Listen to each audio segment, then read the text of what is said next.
Welcome to SJ biology. இன்னைக்கு நம்ம இந்த வீடியோவில் எதை பற்றி பார்க்க போகிறோம் அப்படின்னா mechanisms of enzyme action. Already நம்ம என்சைம் பற்றி இன்ட்ரொடக்ஷன் பார்த்துப்போம். இதோட பார்ட் 2 கண்டினியூஷனாக mechanisms of enzyme action. Enzyme actions எப்படி வந்து மெக்கானிசம் ஃபங்க்ஷன் ஆகுது அப்படின்றது இந்த வீடியோக்குள்ளே பார்க்கலாம். வாங்க வீடியோக்குள்ளே போயிடலாம். Mechanism of enzyme action. So already நம்ம என்சைம்ஸ் பற்றி ஃபுல்லாக டீட்டெயிலாக பார்த்துருந்தோம் இன்ட்ரடக்ஷன். இப்போ எப்படி அது மெக்கானிசம் ஆக்டிவ் ஆகுது அப்படின்னா, ஃபஸ்ட்டு ஒரு பிரேக்கிங் சப்ஸ்ட்ரேட் என்ன ஆகும்னா பிரேக்கிங் ஆகுது. சப்ஸ்ட்ரேட் என்ன ஆகும்? பிரேக்கிங் ஆகும். பிரேக்கிங் ஆகி என்னவா மாறுது? எண்ட் ப்ராடக்ட்ஸை கொடுக்கும் இல்லையா? ஸோ அந்த ப்ராசஸை நம்ம என்னன்னு சொல்கிறோம்? என்சைம் ஆக்ஷன் அப்படின்னு சொல்கிறோம். ஸோ சப்ஸ்ட்ரேட் என்ன ஆகுது? பிரேக்கிங் ஆகுது. பிரேக் ஆனோடனே என்ன ப்ராடக்ட்ஸ் நம்மளுக்கு கிடைக்குது? அது எண்ட் ப்ராடக்ட்ஸ் கிடைக்குது.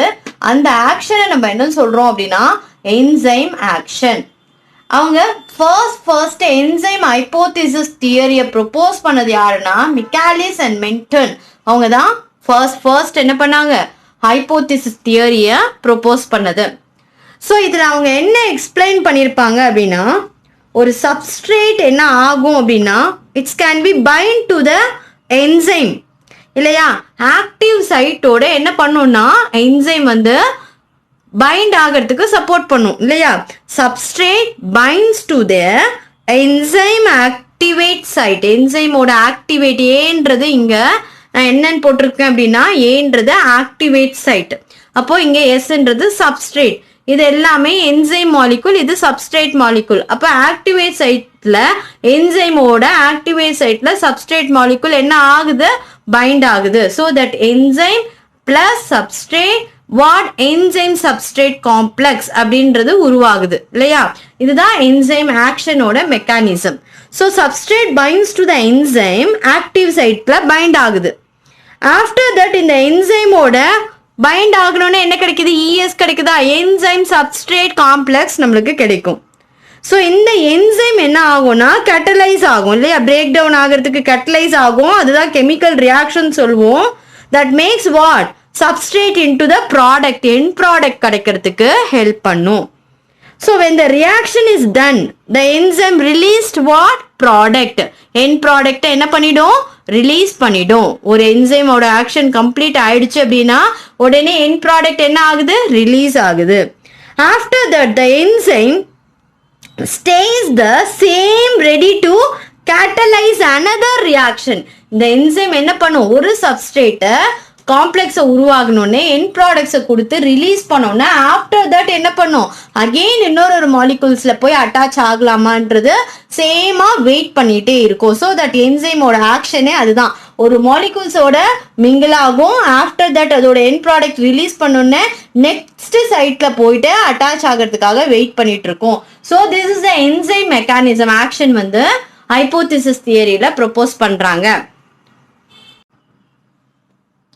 Next, these hypotheses can be categorized into two types. What are the lock and key hypothesis and induced fit hypothesis? Okay, lock and key hypothesis first proposed by Emil Fischer in the year of 1914, and induced fit hypothesis was proposed by Koshland in 1963.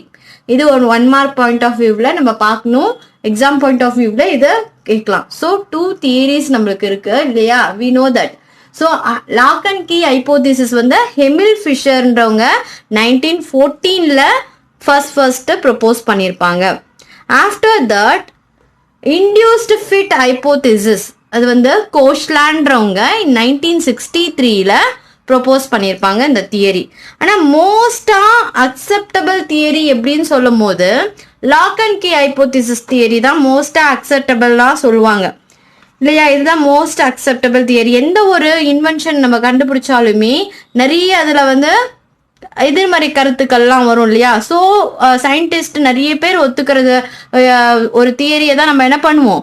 அதை acceptable தியரின்னு publish பண்ணுவோம். So அந்த மாதிரி most accepted theories எதுன்னு சொல்லுவோம்னா இந்த enzyme ஆக்ஷனில் lock and key hypothesis theory தான் சொல்லுவோம். ஏன் அப்படின்னா இந்த சப்ஸ்ட்ரேட் இருக்கு இல்லைங்களா, சப்ஸ்ட்ரேட் என்ன பண்ணும், எக்ஸாக்டா ஆக்டிவ் சைட் என்சைமோட ஆக்டிவ் சைட்ல எக்ஸாக்டான சைட்ல வந்து ஃபிக்ஸ் ஆகும். புரியுதுங்களா? இந்த சப்ஸ்ட்ரேட் வந்து என்சைமோட எக்ஸாக்டான ஆக்டிவ் சைட்ல ஃபிட் ஆயிடும். ஸோ லைக் தட் எப்படின்னா லாக் அண்ட் கீ, ஒரு கரெக்டான ஒரு லாக்குக்கு கரெக்டான கீ எப்படி ஃபிட் ஆகுமோ அதே மாதிரி இந்த ஆப்டான சப்ஸ்ட்ரேட் ஆப்டான என்சைம் ஆக்டிவ் சைட்ல என்ன ஆயிடும், ஃபிட் ஆயிடும் அப்படின்றாங்க. ஸோ இதுதான் அதோட ஸ்பெஷாலிட்டின்னு சொல்லலாம்.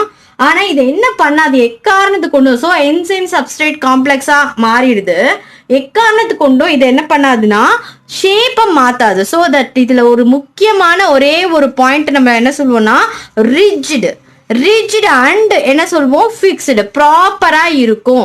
ரிஜிட் அப்படின்னும் போது இங்க மீனிங் நம்ம என்ன அண்டர்ஸ்டாண்ட் பண்ணிக்கணும் அப்படின்னா, இப்ப லாக் அண்ட் தியரியில என்ன நம்ம படிக்கணும்னா, எமில் ஃபிஷர் இன் 1914ல ப்ரொபோஸ் பண்ணாங்க. அண்ட் தென் எக்ஸாக்டா ஆக்டிவ் சைட்ல என்ன பண்ணும், இந்த என்சைமோட சப்ஸ்ட்ரேட் வந்து மிங்கிள் ஆகும். so that rigid சொல்றோம் இல்லையா, so do not change the shape. எக்காரணத்துக்கு கொண்டும் என்ன பண்ணாது, அதோட ஷேப்பை மாத்தவே மாத்தாது. and then fixed ப்ராப்பரான ஒரு மாலிகூல்ஸ்ல போய் தான் ஃபிட் ஆகுது. ஸோ அதோட ஸ்பெஷல் அதுதான். ஆஃப்டர் தட் அந்த மாதிரி ஃபிக்ஸ் ஆகிட்ட பிறகு என்ன பண்ணும், இந்த மாடல்ல என்ன சொல்றாங்க அப்படின்னா, the enzyme are so specific in their action. So that's why because they are what, specific to the substrate molecules. Substrate molecules are என்ன ஆயிருக்கு, ஸ்பெசிஃபிக்கா இருக்கு. ஈவன் அந்த ஆப்சன்ஸ் ஆஃப் சப்ஸ்ட்ரேட் இருந்தா கூட என்ன பண்ணும், அது சேஞ்சை மாத்தவே மாத்தாது. ஷேப்போட சேஞ்சஸ் எந்த காரணத்து கொண்டும் அக்செப்ட் பண்ணிக்காது. ஸோ தட் அதுக்கப்புறம் என்ன ஆகும்னா, the two end products, the substrate ரெண்டுமே என்ன கிடைக்குது, end products நம்மளுக்கு கிடைக்குது. ஆஃப்டர் தட் இந்த என்சைம் என்ன பண்ணும், ஆக்டிவ் சைட்டோட அனதர் மாலிகூல் சேர்றதுக்காக வெயிட் பண்ணிட்டு இருக்கோம். ஸோ இது ரெண்டும் நம்மளுக்கு கிடைச்சிருச்சு, எண்ட் ப்ராடக்ட்ஸ் ரெண்டும் கிடைச்சிரும்.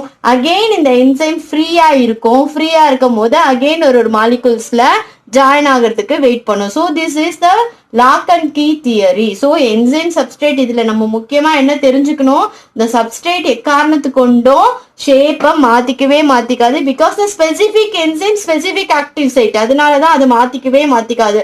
ஸோ இங்க ப்ராப்பர் ஷேப்னா அதே ப்ராப்பர் ஷேப்ல தான் அது போய் ஃபிட் ஆகும். அதனாலதான் அது லாக் அண்ட் கீ அப்படின்னு நம்ம சொல்றோம். அதனாலதான் that's why it's called that lock and key. கரெக்டான இடத்துக்கு கரெக்டான ஆக்டிவ் சைட்ல போய் ஃபிட் ஆகும் இல்லையா.